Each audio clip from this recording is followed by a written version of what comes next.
这是真天神之眼啊，直接送你到天堂。哇！撞的速度太高了。请立即控制车辆，副驾驶退出。这怎么还有凝视水锅的？这不是人工智能，这是人工智障吧？高总吧。猛哥有猛料，带你消除100个信息差。大家好，我是柠檬。问大家一个问题：你的电动车真的比你聪明吗？最近国内自媒体懂车帝的这个智能驾驶测评，直接把各大车企的这个遮羞布扯得稀碎。今天我们就来看看这些号称比老司机还稳的人工智障是怎样被公开处刑的。懂车帝搞了这么一场大规模的智驾测试，在真实的这个高速公路与城市道路上设置了15个科目，拉来了国内外20多个品牌，36款车型。丰南高速公路还搞了车辆假人的模型，模拟出真实的车流，这阵仗不可谓不大。先说结论，特斯拉 Model 3拿了第一。特斯拉有的我都有啊，我都会啊。我有的他都不会啊，这有什么呢？不，所以这个是一个心智的问题。不，所以这个是一个心智的问题。这个结果可以说是狠狠地打了所有车企的脸。懂车帝敢这么搞，背后确实也有人撑腰。测试结果一出来，好家伙，本来是央妈联合发布，也被偷偷删掉了联合2字，只剩懂车帝独坐皇位了。像高速夜间遇施工加这个卡车场景，只有47%的测试车辆能安全避让，儿童突然冲向马路场景，也仅有58%的测试车辆能有效刹车。这结果一公布，瞬间就引发了轩然大波。特斯拉 CEO 马斯克在社交平台转发视频，得意地表示，特斯拉在无本地训练数据的这个情况下，在中国取得了最高成绩。特斯拉副总裁陶林也发文说，并不关注排名，测试本意是提醒大家专注路况。可这事哪能这么简单带过了？智驾汽车、Apple 汽车、恒蒙智行纷纷发文对某平台所谓的测评的不予置评。南图汽车 CBO 邵明峰倒是站起来说了说，他觉得懂车帝封闭高速测试映照出行业在极端场景下存在技术共性瓶颈，高速避险、感知系统对非标障碍物识别等能力都有待提高。他还倡议把时效兜底能力纳入行业强制标准，用最差这个场景通过率取代营销话术。咱也只能回一个不予置评。既然测评众说纷纭，那就抛开这些测试，咱们来深入聊聊智能驾驶。智能驾驶简单来说就是通过电脑实现无人驾驶的技术。那为什么它不直接叫无人驾驶呢？就是因为目前技术还没达到。小时候你们肯定都写过这样的作文，未来世界是什么样的？肯定也有人都幻想过无人驾驶汽车吧？智能驾驶就是专门干这个事儿。美国汽车工程师学会 SAE 专门制定了一套针对这个智能驾驶的这个标准体系，将自动驾驶程度分为6个等级，从 Level 0到 Level 5。Level 0没有任何自动化系统，完全靠驾驶人掌控车辆。而到了 Level 5，所有驾驶功能都由自动化系统控制，驾驶人彻底解放双手。目前咱们市面上常见的是 L2级的这个辅助的这个驾驶，也只有 L2等级是被中国允许上路的。中国电动汽车百人会副理事长兼这个秘书长张永伟说过，中国在全球汽车智能化这个领域竞争走在前列。L2级辅助智能功能的这个渗透率已经超过50%，普及率全球最高。预计到今年年底，全国将有上亿辆汽车搭载辅助驾驶技术。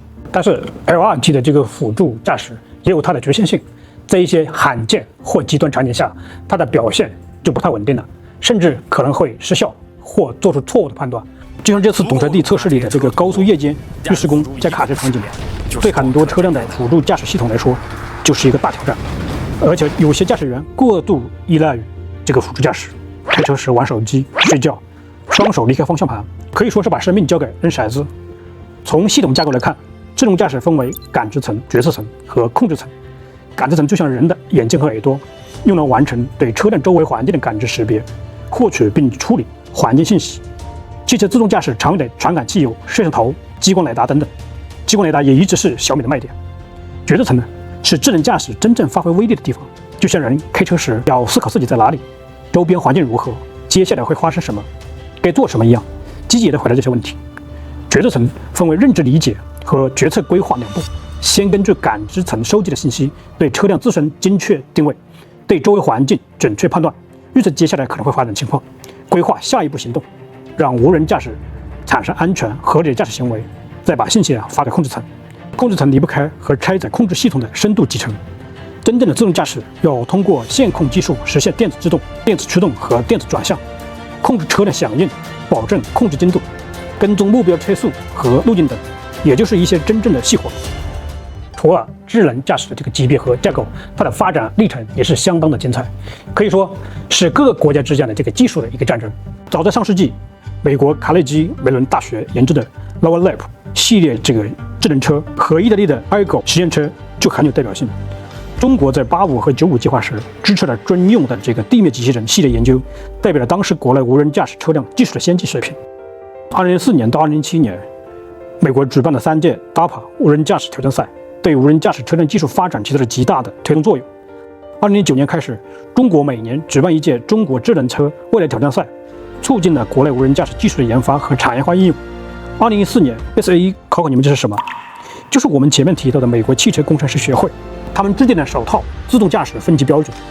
之后，各国的智能驾驶技术都进入了快速发展阶段。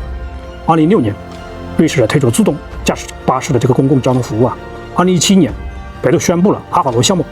2003年，华为发布华为 ADS 2.0，不依赖高精地图，还提升了平准人工接管里程。总体来说，中国确实是走在世界前列的。说了这么多智能驾驶的现状和发展，咱们再看看它的未来的趋势。随着技术的不断进步，智能驾驶肯定会越来越普及，等级呢也会越来越高。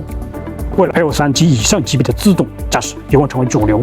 L3 级别的自动驾驶车辆在某些情况下能完全自动驾驶，驾驶员不需要时刻监控，但在系统请求时又能及时接管。到了 L4、L5 级别，驾驶员的角色就会发生巨大变化，可能就像乘客一样，只要输入目的地，车辆就能自己完成所有的驾驶任务。要实现这样的未来，还有很多关键技术需要突破，比如说传感器的精度和可靠性要进一步提高，成本要降低。现在的激光雷达虽然精度高，但价格昂贵，它限制了它的大规模的这个应用。要是能研发出价格亲民、性能又好的这个激光雷达，那对智能驾驶的发展呢可是一大助力。还有算法方面要不断优化，提高决策的准确性和实时性。在复杂的这个交通场景下，车辆的这个决策系统要能快速准确地做出判断，避免事故发生。另外，网络安全也是个大问题，智能驾驶车辆高度依赖网络，如果遭遇黑客攻击，后果不可设想。所以呢，要加强网络安全防护技术的研发，保证车辆和乘客的安全。除了技术方面，政策法规也得跟上，毕竟无规矩不成方圆嘛。现在各国都在积极制定和完善智能驾驶相关的政策法规，比如说明确自动驾驶车辆事故的这个责任认定，规范自动驾驶技术的测试和上路标准等。只有政策法规清晰明确了，智能驾驶产业才能健康有序的发展。从市场角度看，智能驾驶的市场前景广阔。随着消费者对这个智能驾驶认知度和接受度的提高，越来越多的人愿意购买带有这个智能驾驶功能的这个车辆。车企呢也在加大研发的投入，推出更多的智能化的车型。除了传统的车企，像特斯拉这样的新能源车企，还有华为、百度等科技企业也纷纷入局，竞争越来越激烈。这也会推动智能驾驶技术不断的创新和进步。不过，智能驾驶要真正走进千家万户，还面临一些挑战。一方面，消费者对智能驾驶的这个信任度还需要进一步提高，毕竟把自己的生命安全交给机器，很多人心里呢还是会犯嘀咕的。这就需要车企和相关机构加以宣传和教育，让消费者了解智能驾驶的这个工作的原理、优势以及它的局限性，提高消费者的信任度。另一方面，基础设施建设呢也得跟上，比如说高精度的地图的覆盖的范围要进一步扩大，5G 网络等这个通信的基础设施要更加完善，这样才能为智能驾驶提供了更好的支持。回顾这个懂车帝智驾的这个测评的这种大戏虽然测试标准的争议不断，但它就像个耿直的这个毒舌考官，逼着我们呢直面智能驾驶的这个残酷真相。没错，现在国内的这个智驾技术100%都是营销话术，100%。智能驾驶虽然是未来出行的大趋势，它能减少90%人为事故，但剩下10%你敢赌吗？算法面对这个撞树还是撞狗的这个道德的难题都会直接死机。好的技术每天都在进化，政策法规也在追赶现实。相信用不了多久，我们就能笑着回顾今天这些人工智能的黑历史，就像现在看20年前大哥大一样。不过在那之前，朋友们还是紧握方向盘吧。如果你看完觉得有帮助，请记得点赞、订阅、评论，下方评论号可领取一份新能源电动车研究报告。